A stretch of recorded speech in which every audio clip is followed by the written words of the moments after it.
ત્રીજે મારે તું રહી વાજા, પછી સુરતા મારી સન્મુખ રહી જાગે. ત્યાં સુધી આપણી સુરતા સૂતી હોય, જ્યાં સુધી ગુરુ ન મળે ને ત્યાં સુધી સુરતા જાગે નહીં. એને ગુરુ જગાડે ચીટીઓ ભરીને, હે ઉઠ. અને પછી એમાં ઝીણી ઝીણી મોરલિયું જોન વાગે. જ્યાં સુધી સુરતા ન જાગે ત્યાં સુધી કૃષ્ણની વાંસળી સંભળાય નહીં. આમ એક ચરણ, બે ચરણ, ત્રણ ચરણ, 5, 6, 7, 8, 9.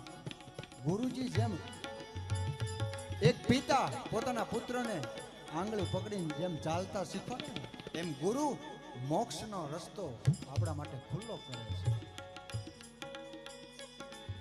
અને આગળ લખે છે, આખું ભજનનો અત્યારે સમય નથી. નવમે મારે નિર્ભય થયો નાતો.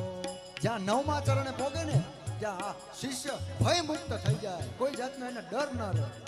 પરીક્ષિત રાજા એનો ભય કાઢી દીધો કે હે રાજા, મૃત્યુથી તું ડર નહીં.